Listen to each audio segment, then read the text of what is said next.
Aujourd'hui, je révèle le tour de cartes de Marco B qui lui a valu le titre de champion du monde de magie Fédération internationale des sociétés magiques. En bonus, je vais également expliquer sa performance dans l'émission Penn et Teller, Full Us. Le tour de cartes qu'il a présenté dans Full Us est une version condensée de son numéro aux Fédérations internationales des sociétés magiques. Donc je vais commencer par résumer sa performance aux Fédérations internationales des sociétés magiques. Première phase, retrouver la dame signée avec 2 jokers. Marco B étale le paquet face visible et pendant qu'il pose des paquets de cartes sur la table, il demande aux volontaires de dire « Stop ». Pouvez-vous juste dire « Stop » à tout moment? Stop. Stop, oui. Il tend la dame de trèfle, la carte choisie pour la signature. Pour s'assurer que la signature soit grande et visible, Marco B gribouille immédiatement partout dessus. Un second volontaire doit placer la carte face visible où il veut dans le jeu.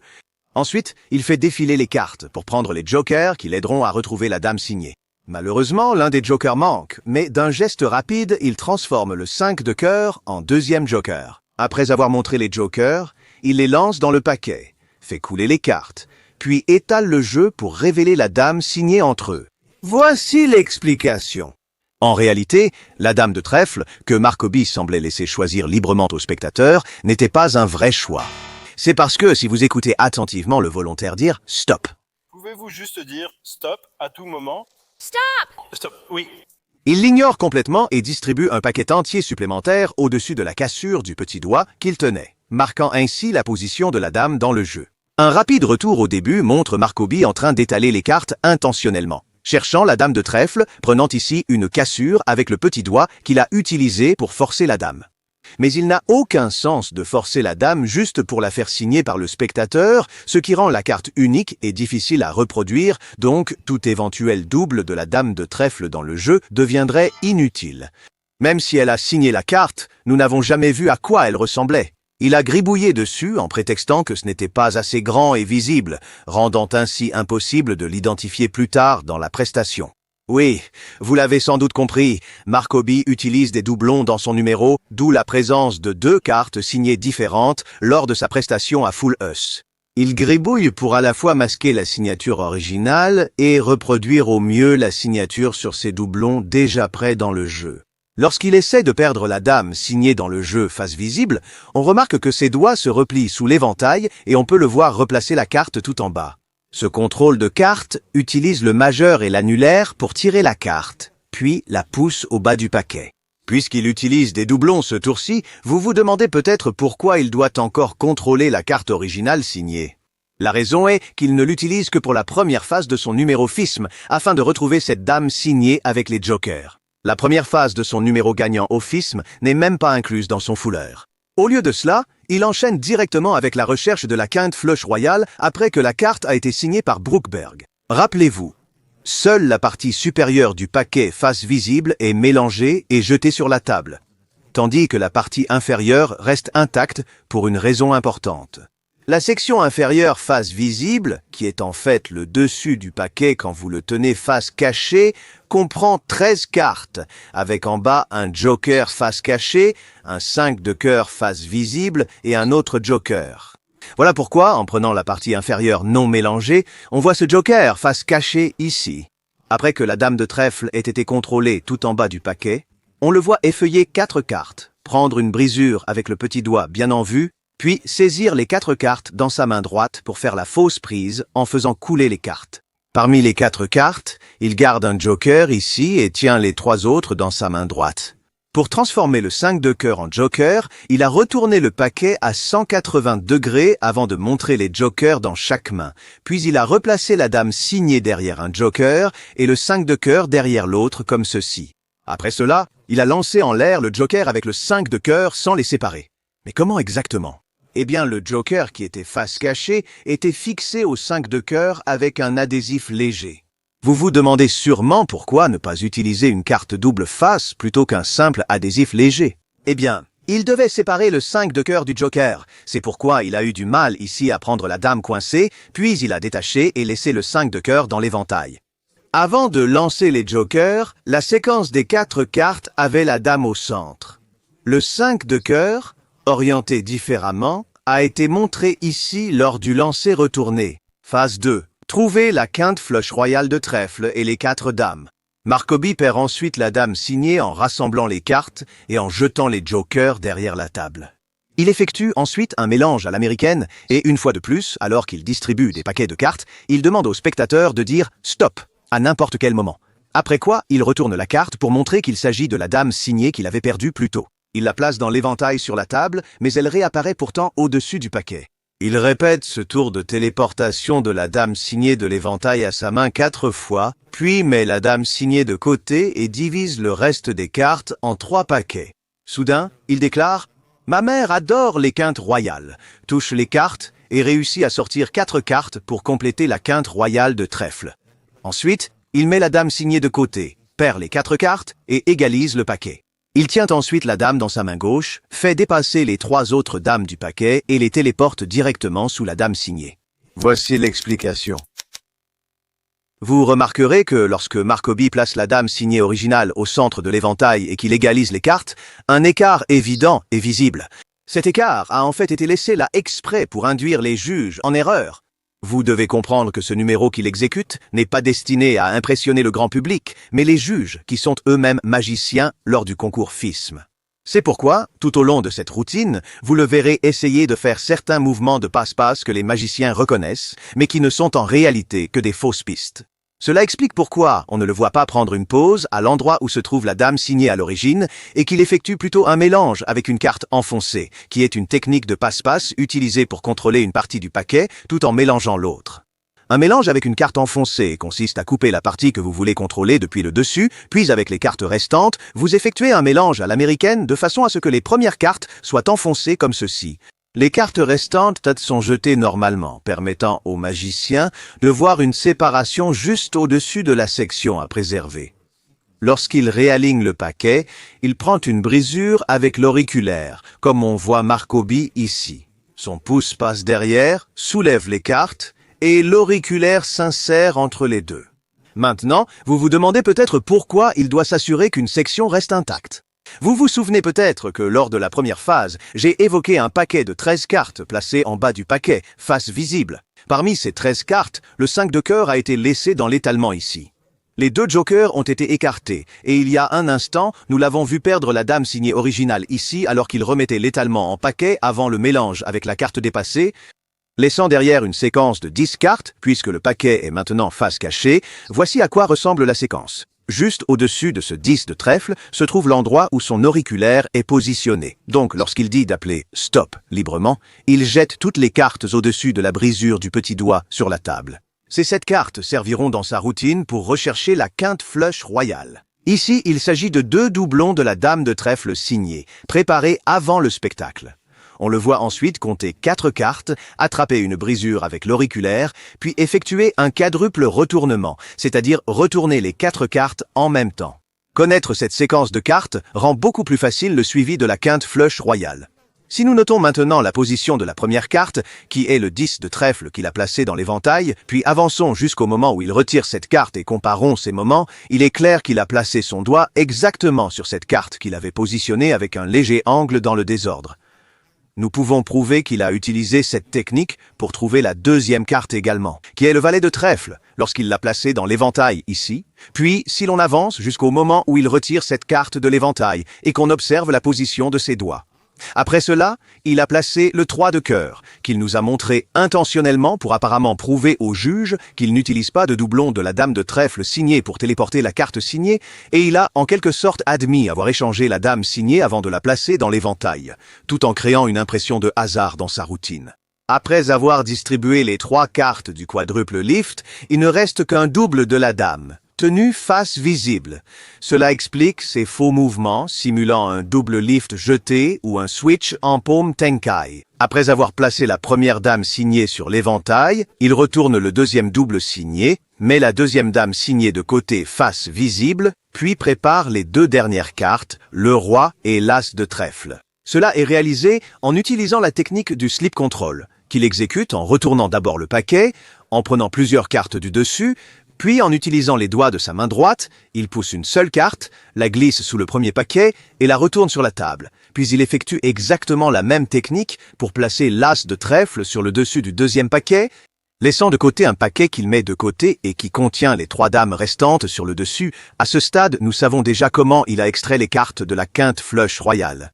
Il ne reste plus qu'à suivre le paquet contenant les 3 dames après avoir perdu les 4 cartes de la quinte flush royale dans l'éventail. Il pince le dessus du paquet, rassemble les cartes, compte les 4 du dessus, prend un break à l'auriculaire bien visible, pince les dames avec la main gauche, pousse 3 cartes aléatoires dans le paquet, puis révèle les dames. Dans son numéro à full us, il a accidentellement montré les 3 rois ici. Sachez que cette deuxième phase aux Fédérations internationales des sociétés magiques correspond au début de la première phase de son numéro à full os. 99% de tout cela est identique. Au lieu de la dame, il force le roi de trèfle. Pour attraper une brisure avec l'auriculaire pour le roi de trèfle, il utilise un contrôle glissé, visible ici en faisant glisser la dernière carte et en la plaçant sur la brisure. Après cela, il fait signer la carte par Brooke et utilise la même excuse du gribouillage. Il perd le roi signé dans le jeu face visible, mais cette fois, il le perd vraiment dans le jeu, puisqu'il ne retrouve pas le roi signé original avec les 2 jokers. À la place, il a une séquence de 11 cartes au bas du paquet, qui ressemble à ceci. Les dames sont remplacées par les rois, y compris les dames signées, et un 6 de cœur supplémentaire est inséré entre les rois signés. Ce 6 de cœur a été utilisé pour réaliser une variante du Shake Change, qui fonctionne simplement en retournant 2 cartes placées dos à dos. Le reste de la routine pour trouver la quinte flush royale et les 4 rois a été fait exactement de la même manière que lors de sa performance aux Fédérations internationales des sociétés magiques. 3e phase, perdre et retrouver les 4 dames, première version. Markoby étale et place les 4 dames à des endroits aléatoires, les perdant finalement dans le paquet, puis demande à un spectateur de toucher n'importe quelle carte qui s'avère être la dame de cœur. Il répète avec une deuxième spectatrice qui choisit la dame de pique. Il mélange alors les cartes sur la table, donne un paquet au volontaire, lui demande de distribuer et de s'arrêter où il veut. Il tombe sur la 3e dame. Pour la 4e dame signée, il rassemble les cartes, met la main dans sa poche et montre que le jeu a disparu de ses mains pour se retrouver dans sa poche, ne laissant que la dame signée. Voici l'explication. Pendant qu'il montre les dames, on le voit compter et pousser 4 cartes pour attraper une brisure avec le petit doigt, ce qui est plus visible ici quand il va retourner la dame signée. Il place ensuite les dames sur le dessus et effectue le changement de paquet de 4 cartes le plus évident, laissant les dames au-dessus. Voilà pourquoi il n'a jamais montré ces 4 cartes en les plaçant dans l'éventail. Au lieu de simplement égaliser le paquet, il prend la partie supérieure du paquet, attrape une brisure avec le petit doigt en posant les cartes restantes dessus et demande à un volontaire de toucher n'importe quelle carte. D'habitude, tu ne dis rien, mais moi je dis oui. Celle-ci est une reine. Ceci était une force classique, fonctionnant ainsi. Donc, ce que tu fais, c'est que tu as ta carte au-dessus, la carte forcée au-dessus, peu importe laquelle. Le 5 de cœur sera notre carte forcée. Je la place au milieu du paquet en coupant et je garde une brisure avec mon auriculaire. Et quand j'étale les cartes, ça doit être assez rapide. Par exemple, vas-y, choisis n'importe quelle carte que tu veux et dès qu'il commence à tendre la main, tu passes rapidement à cette pause avec l'auriculaire, tu rapproches ta main et tu forces en quelque sorte leurs doigts sur cette carte. Voilà, c'est ta première 5 de cœur. La 2e dame a également été forcée classiquement sur le spectateur. Ainsi, lors de sa performance à full us, Penn et Teller, connaissant bien le classique force, l'ont utilisé en plaisanterie plutôt qu'en phase sérieuse. Oui, c'est un roi de cœur. Oui, c'est un roi de cœur, alors toucher une carte, c'est pareil, donc on ne sait pas. Pour la 3e reine, Markoby a employé le forçage psychologique de la 7e carte. Pour préparer ce forçage, la carte à forcer, qui dans ce cas était la reine, est placée en 7e position à partir du dessus du paquet. Comment Markoby a-t-il mis la 3e reine en 7e position? En revenant en arrière. Après avoir forcé la 2e reine, Markoby compte 6 cartes avec les doigts de la main droite, juste au-dessus de la 3e reine, sépare les paquets, prend une brisure avec le petit doigt et se prépare au forçage psychologique. Avant de rendre le paquet au spectateur pour qu'il distribue les cartes, il pose toutes celles au-dessus de la brisure sur la table. À ce moment-là, le paquet qu'il tient contient les 8 cartes suivantes dans cet ordre à partir du dessus. Il saisit la partie supérieure, met ce paquet de côté et s'assure de le maintenir avec les doigts de sa main gauche, puis on le voit prendre plusieurs cartes au hasard et les ajouter sous ce paquet avant de le remettre au volontaire. Grâce à des techniques de suggestion psychologique, il les fait s'arrêter à la 7e carte, comme je vais l'expliquer par un exemple. La prestation de David Blaine avec des étudiants de Cambridge illustre bien la force psychologique de la 7e carte utilisée par Markovy. Et ce qui se passe en cas d'échec, car les forçages psychologiques ne réussissent jamais à tous les coups. Surtout lorsqu'on laisse au spectateur le contrôle total du choix de la carte. Pour contexte, le 2 de pique, la carte qu'il voulait forcer, était en 7e position depuis le dessus du paquet. Je veux que tu les distribues face cachée, une par une, lentement sur la table, sans chaque carte lentement, et pense toujours à ta carte. David demande au spectateur de distribuer lentement en touchant chaque carte. Ce sont juste des suggestions psychologiques pour éviter qu'il aille trop vite. Pour ce genre de forçage, les magiciens s'assurent toujours de choisir un spectateur timide et hésitant à participer au tour. C'est pour que, lorsqu'on leur demande de distribuer lentement, le spectateur devient soudain le centre d'attention. Et sous la pression croissante du public, il arrête de distribuer plus tôt, cherchant ainsi à s'échapper. Bien. Arrêtez-vous quand vous voulez, je vous donnerai un choix. Notez que le spectateur n'a été invité à s'arrêter qu'après avoir distribué 4 cartes. On leur fait d'abord distribuer 4 cartes pour donner l'impression d'avoir dépassé le début du paquet. La distribution lente est à nouveau le facteur psychologique. Celle-ci. Tu es sûr? Oui. Tu peux additionner, soustraire, tu peux le faire si tu ne le fais pas. Tu peux aller plus loin ou pas. Le spectateur s'est arrêté à la 8e carte, pas la 7e. Pour s'assurer qu'elle ne retourne pas immédiatement cette 8e carte, David lui a demandé si elle était sûre. David Blaine a en fait expliqué lui-même ce concept de poser une question lorsqu'il enseignait un tour à un groupe de personnes. Quand tu t'arrêtes, je vais te donner la chance de changer d'avis. Je dis ça car ainsi il ne s'arrête pas ni ne retourne la carte. Il a alors pris le paquet, prêt à faire une double levée pour montrer le 2 de pique dessus, espérant que le spectateur n'ajoute pas d'autres cartes. Vous pouvez choisir d'aller plus loin ou non. Laissez-moi expliquer. Avant votre décision, vous pouvez aussi en rajouter si vous le souhaitez. D'accord. Est-ce que je peux en ajouter 3? Il s'est assuré de lui demander combien elle voulait en ajouter pour garder la trace de la position du 2 de pique. Après avoir ajouté 3 cartes, la carte forcée était désormais en 5e position dans le paquet. Mal pour la première fois, veux-tu changer ta carte? Veux-tu recommencer à 0? Non, je garde celle-là. Tu vas rester avec celle-là? Il a compté 4 cartes, pris une brisure avec le petit doigt, puis réalisé un passe classique en faisant passer le paquet du dessus sous la brisure. David a donc placé les 4 cartes supplémentaires en bas, plaçant ainsi le 2 de pique au-dessus du paquet. Cette méthode était le plan de secours. Je vais te montrer. Tu veux changer si tu n'es pas sûr? Non. Dans le cas de Markovy, il avait un avantage que David n'avait pas. Il avait la dame en 7e et en 8e position, car elles étaient ensemble. Donc il avait plus de chances de réussir. Un par un. Oui, doucement. Oui, comme ça. Oui, non, oui. D'accord, fais-le maintenant. De façon similaire à la performance de David, Markovy demande aussi aux volontaires de distribuer les cartes une par une, lentement. Ensuite, uniquement après que 4 cartes soient sur la table, il leur demande de s'arrêter immédiatement. Vas-y doucement et arrête-toi quand tu veux. Oui. Heureusement, il s'arrête précisément à la 7e carte. Vous noterez que la force psychologique n'a pas été utilisée dans sa performance sur Full House. D'abord, Penn et Teller ne tomberaient jamais dans le piège. Ensuite, il y a Brooke Burke, l'animatrice.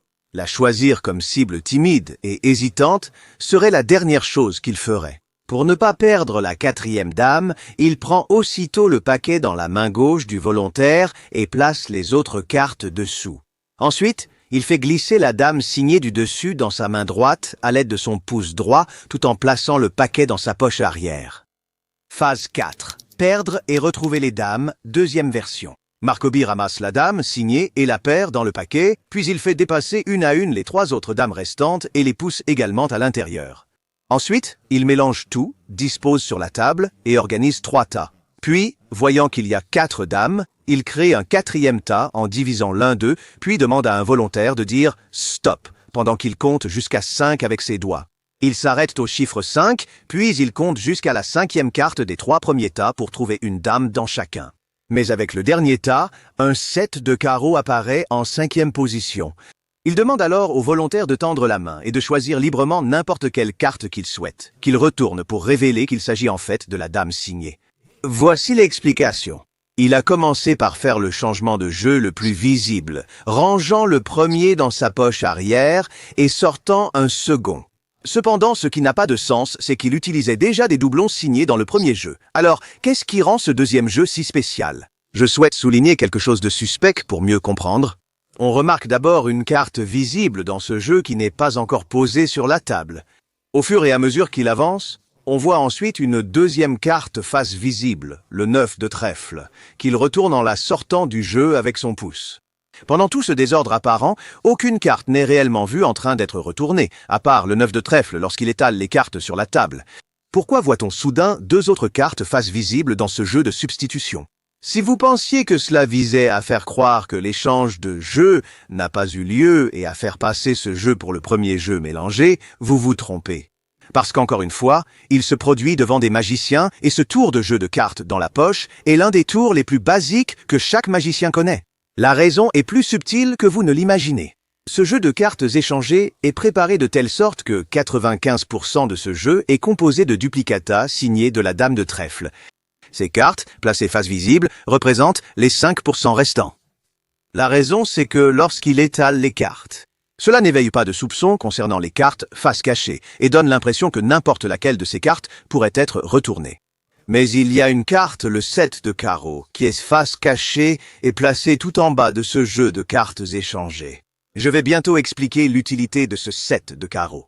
Un autre point que vous remarquerez, c'est qu'il a commencé le tour avec le jeu face visible pour manipuler notre mémoire et nous faire croire que nous avons vu le jeu échangé face visible aussi, même si ce n'était pas le cas. La dame de trèfle signée qu'il a poussée dans le jeu était réellement perdue. Cela n'a tout simplement pas d'importance à ce stade. Vous pouvez aussi le voir perdre le roi signé dans sa routine Full House. Mais il devait contrôler les 3 dames restantes, qu'il a volontairement fait dépasser ici, puis il a effectué un mouvement de décalage diagonal vers le bas. Ce mouvement consiste à pousser les cartes en diagonale, saisir les coins opposés et les retirer directement. Son geste prend sens après l'avoir appris. Cependant, les producteurs de Penn et Teller, Full House, ont été très trompeurs. Ils ont complètement coupé la partie où il effectuait ce mouvement de décalage diagonal du dessous et ont fait une coupe directe vers lui en train d'effectuer le mélange désordonné. Les 3 dames sont actuellement placées sous le 7 de carreau. Ensuite, il place les cartes en 4 paquets et les dames apparaissent par hasard en 5e position de chaque tas. Revenons au moment où il tenait le paquet et a commencé à les lancer sur la table. Il compte 4 cartes depuis le dessus et, en utilisant la technique du slip control, glisse l'une des dames sous les 4 cartes, bien en vue ici, puis met ce premier paquet de côté. Ce paquet, contenant les 2 dames restantes, est ensuite placé juste ici, pendant qu'il étale les cartes en veillant à ne pas les déposer sur ce paquet. Ensuite, il place des cartes sous le premier paquet, pas dessus, afin que la première dame, actuellement 5e depuis le dessus, reste à sa place. Il reprend le paquet avec les 2 dames, recompte 4 cartes du dessus et glisse la dame en dessous. Il repose ce deuxième paquet préparé sur la table, ramasse les cartes restantes et les place dessus. Actuellement, ce paquet ici ne contient qu'une seule dame et le 7 de carreau. Il reprend le paquet, met la 3e dame et le 7 de carreau en 5e position des 3e et 4e piles. Comme sa routine Full House avait un angle de vue du dessus, on peut clairement le voir compter 4 cartes depuis le dessus et la 5e carte peut être vue glisser juste en dessous de ce paquet. Je t'ai dit que ce tour est foutu, donc faisons-les. Il est clair que le chiffre 5 a été imposé. Réexaminons ce passage. Dis-moi d'arrêter à n'importe quel endroit ici. Arrête. Il a déjà 3 doigts levés au moment où il finit de leur demander de dire « stop ». Et au moment où ils répondent, il a déjà les 5 doigts levés. Il n'a même pas levé son autre main pour montrer qu'il allait continuer à compter et il a limité le comptage à une seule main. Comme on le sait, dans le 4e paquet, il a révélé le 7 de carreau à la 5e place au lieu de la dame signée, réservant sa découverte pour la fin. Il n'était pas nécessaire d'utiliser le 7 de carreau. N'importe quelle carte, sauf les dames, pouvait être placée face cachée pour vérifier que le tour était maîtrisé et que la carte incorrecte était bien en 5e position depuis le dessus. Pour le final, lorsqu'il s'agissait de choisir n'importe quelle carte, tout s'explique maintenant car toutes les cartes face cachée sont la dame de trèfle signée en double. Donc, lorsqu'il a demandé à la volontaire de toucher n'importe quelle carte, elle pouvait vraiment le faire sans hésitation. Lors de son passage à Full House, il a repris cette phase à l'identique, utilisant aussi le 7 de carreau pour révéler le 4e paquet. Quand Penn a brusquement changé de carte à la dernière seconde, cela a rendu le final encore plus incroyable.